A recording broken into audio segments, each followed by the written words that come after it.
Cette journée va être inscrite dans les annales de l'histoire.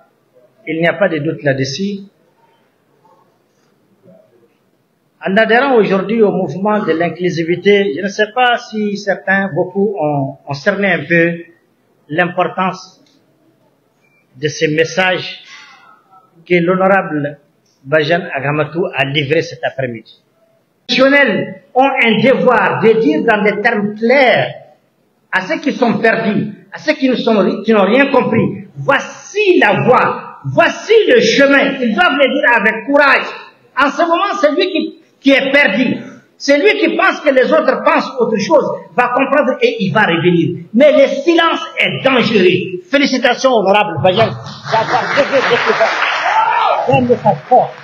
Un engagement. Nous avons une réalité exceptionnelle. Nous sommes dans un accord de paix qui suppose que quelque part il y a des enfants et des femmes qui portent des armes. Et qui sont issus de ces communautés et de ces populations. Et que souvent dans la confusion, dans la duplicité de certains chefs, pensent qu'ils ont fait le bon choix en état où elle est là aujourd'hui.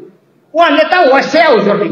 Ou en état où MA aujourd'hui. Lorsque le père se lève pour lui dire, attention, ressaisissez-vous, voici la voie, elle est tracée. Mais ils vont revenir. Ils vont revenir. Donc il ne faut pas que les gens se cachent derrière la peur pour dire non, n'allez pas dans ce sens. Il faut avoir le courage, et c'est ça le devoir d'un chef. C'est de donner le bon conseil, et c'est de montrer le bon chemin. Un chef ne se tait pas, même si ça doit lui coûter sa vie, il doit dire voici la voie. C'est ça qu'ils ont fait aujourd'hui. Parce que l'accord est une réalité.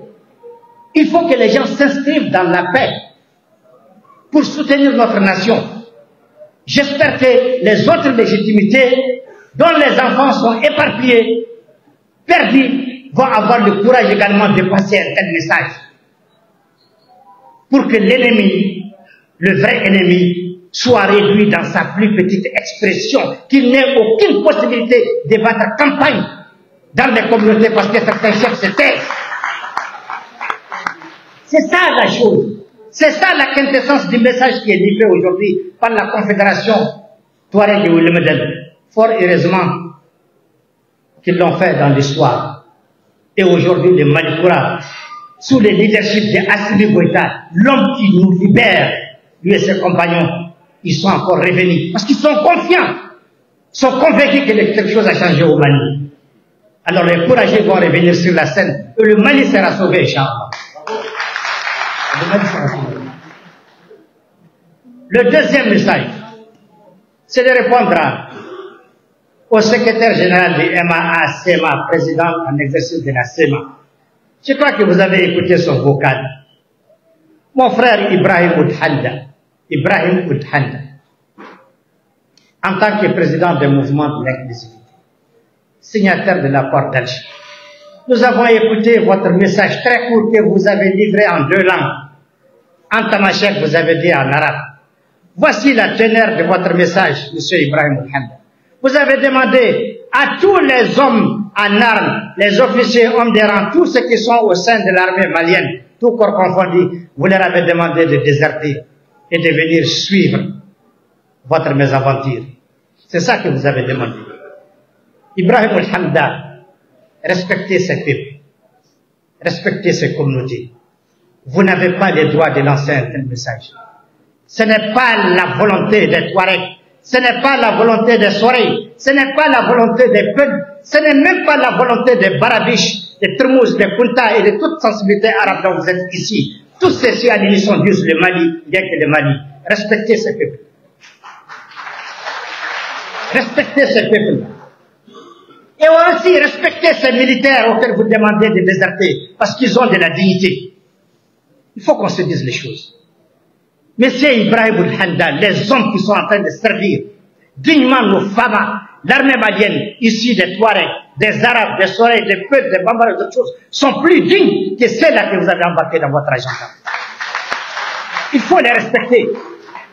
Et c'est le lieu pour moi de les encourager à continuer à servir avec dignité, sans complexe, la patrie, le Mali, parce que nous n'avons que le Mali. Monsieur Ibrahim Oudhanda, vous êtes pris en otage. Venez, nous allons vous libérer de cet otage. Vous n'êtes pas dans la bonne aventure. Vous n'êtes même pas au service de votre famille.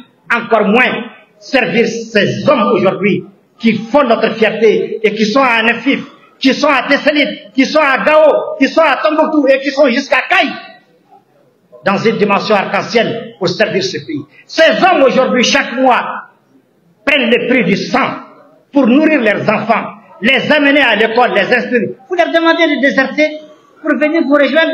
Vous pensez que vous êtes dans quelque chose de bon? Respectez ces hommes-là. Ils méritent respect. Ces généraux-là, de toute sensibilité confondue, le général Gamou, le général Oumeydou, le colonel-major Baba Ahmed, les officiers Ali Omar, les colonels Bishma, j'en passe, les colonels Barazi, les colonels Maïga Touré, tout ceci, ils sont dignes là où ils sont. Ils servent la nation avec fierté. Vous ne pouvez pas les appeler à déserter parce que vous n'êtes dans rien.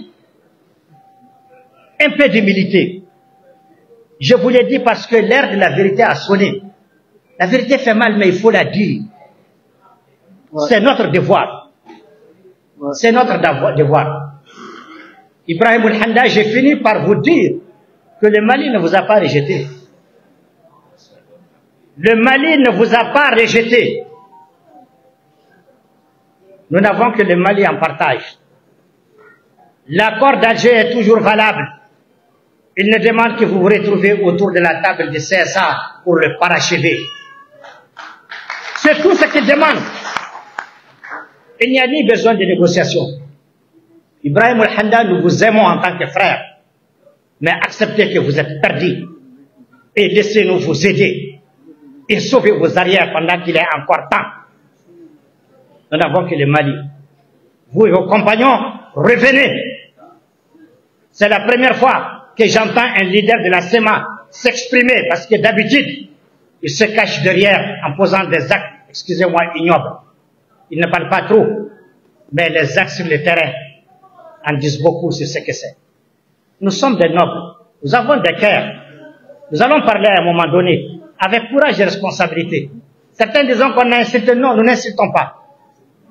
Nous sommes aujourd'hui dans le débat de construction de la paix. C'est là extrêmement important.